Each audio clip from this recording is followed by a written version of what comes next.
Hello दोस्तों, D के class में आपका स्वागत है।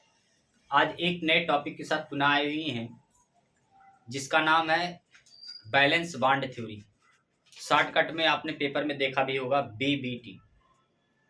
जनरली बैलेंस बांड थ्योरी को 1927 में डब्ल्यू हिटलर एंड लंदन नामक साइंटिस्ट ने इसके बारे में बताया था कि बैलेंस बांड थ्योरी जनरली होते क्या हैं।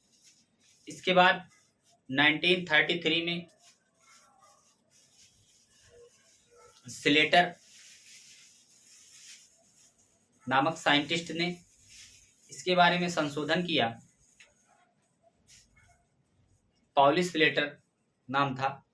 इसके बारे में उन्होंने संशोधित किया कि बैलेंस बांड थ्योरी में किस प्रकार की कमियां पाई गई, और इसी बैलेंस बांड थ्योरी को उन्होंने देखा कि जो कोवैलेंट बांड होते हैं वो कोवैलेंट बांड अपोजिट स्पिन में ऑर्बिटल का निर्माण करते हैं, या ऑर्बिटल में अपोजिट स्पिन के रूप में इलेक्ट्रॉन रन करते हैं या डिलोकलाइज करते हैं।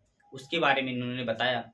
तो अनेक प्रकार से अलग अलग टॉपिक में इन्होंने अपना मत दिया।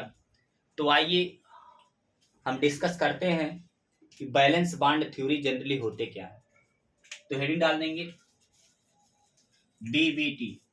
बीबीटी, इस बीबीटी का फुल फॉर्म होता है बैलेंस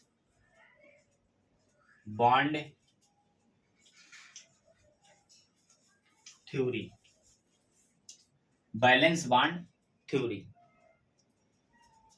इसके बारे में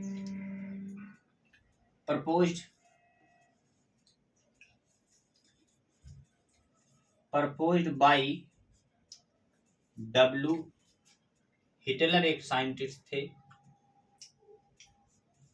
क्या थे? W Hitler.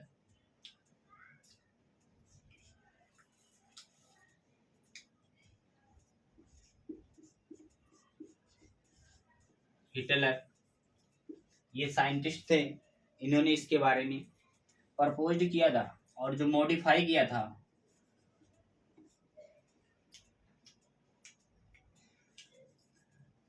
मॉडिफाइड बाय, जो संशोधन हुआ था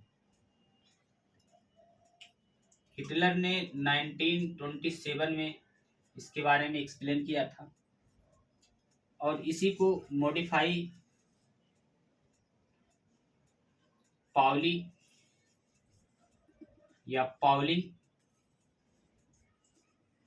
स्लेटर नामक एक साइंटिस्ट थे।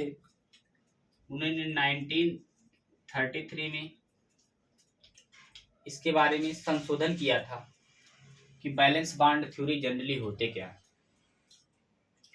तो अगर डिफिनेशन की बात की जाए तो आप डिफिनेशन यहां लिख सकते हैं। This theory was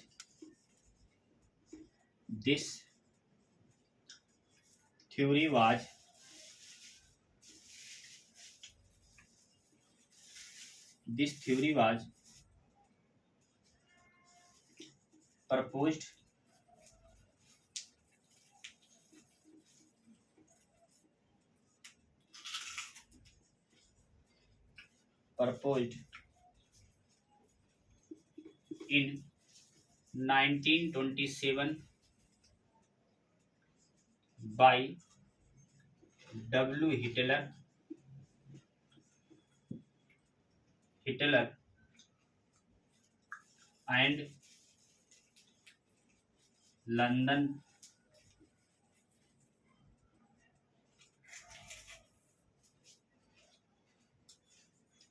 which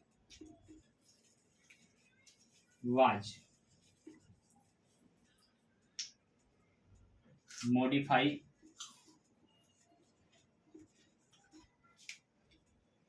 in 1933 by Pauling and Slater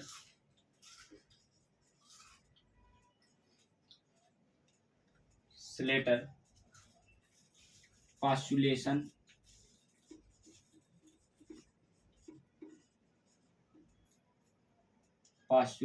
of theory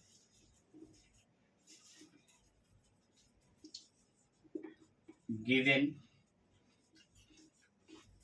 below। तो इस प्रकार से इनके बारे में इन्होंने एक्सप्लेन किया था 1927 में और 1933 में। साइंटिस्ट का नाम डब्ल्यू हिटलर एंड लंदन था। पाउलिंग एंड स्लेटर नामक साइंटिस्ट थे।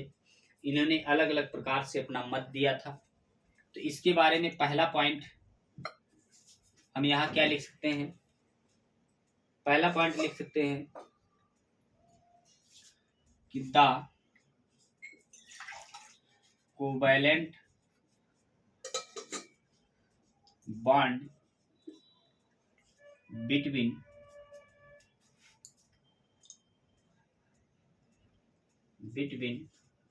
To atoms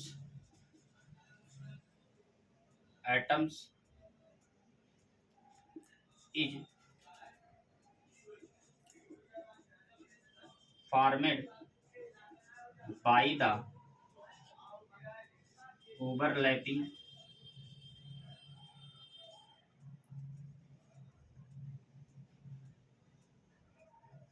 overlapping of such two orbitals।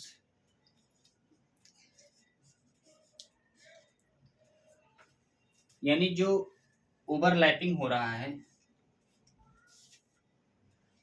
वो कोवैलेंट बॉन्ड के मिलने से या दो एटम्स के मिलने से, ओवरलैपिंग होने से कोवैलेंट बॉन्ड का निर्माण हो रहा है। इस प्रकार से इन्होंने पहला मत दिया। और दूसरे के बारे में क्या एक्सप्लेन किया? दूसरे के बारे में इन्होंने एक्सप्लेन किया कि the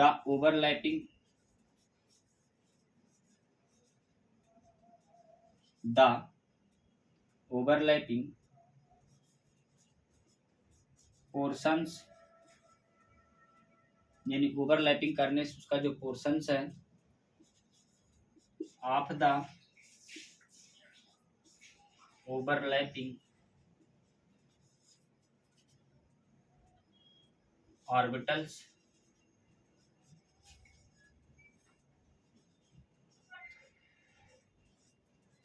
migrate together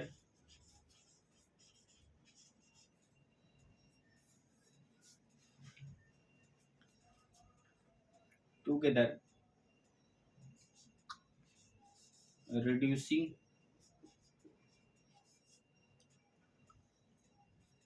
into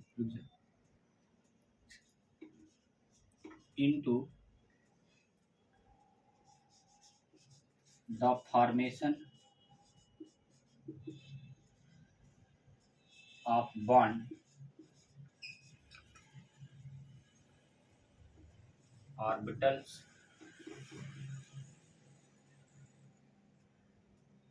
are localized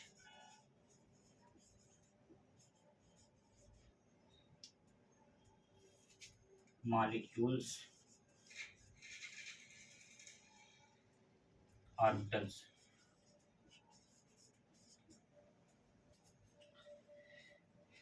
इसके बारे में दूसरा इन्होंने दिया नियम। इसके बाद तीसरे की बात करें, overlapping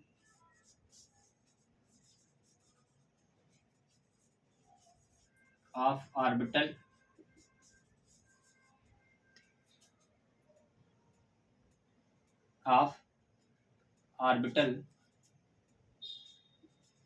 only one or are these orbitals occurs that takes part in bond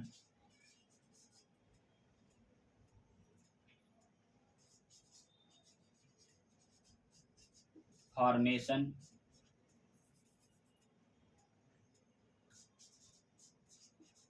takes place।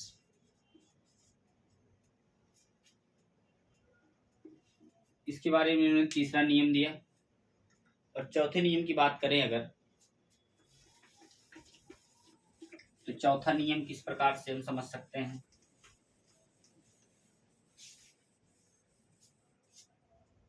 चौथा ये समझ सकते हैं, a stable bond formed into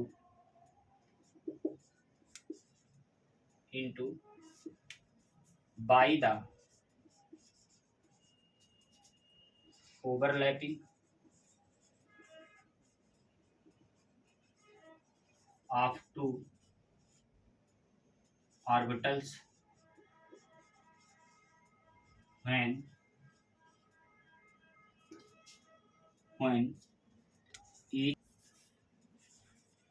each of them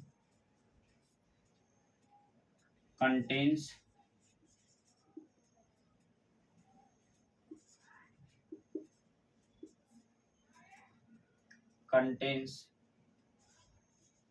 one electron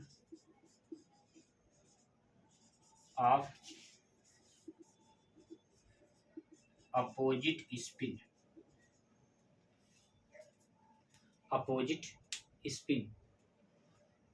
इस प्रकार से आप एक बार फिर से देख लेंगे, a stable bond formation by the overlapping of two orbitals when each of them contains one electron of opposite spin. यानी किसी भी ऑर्बिटल में जो इलेक्ट्रॉन फिल किए जाते हैं, वो मान लीजिए पहला जो ऑर्बिटल था हाइड्रोजन का, वो इस प्रकार से हमारा पहला ऑर्बिटल था, इसको 1s1 बोलेंगे, प्लस दूसरा जो ऑर्बिटल था उस ऑर्बिटल में जो इलेक्ट्रॉन रखे गए थे वो क्लॉकवाइज थे। दूसरा ऑर्बिटल क्या था, एंटी क्लॉक था। ये भी 1s1 का था। ये भी किसके लिए था, ये अगले वाले हाइड्रोजन के लिए था। इनको जब एक साथ ओवरलैप करवाएंगे, जब एक साथ मिलाएंगे, तो इस प्रकार से दो ऑर्बिटल्स आपस में मिक्स होंगे, एक का स्पिन क्लॉकवाइज, दूसरे का स्पिन एंटी क्लॉक। तो एक प्रकार से ये अपोजिट स्पिन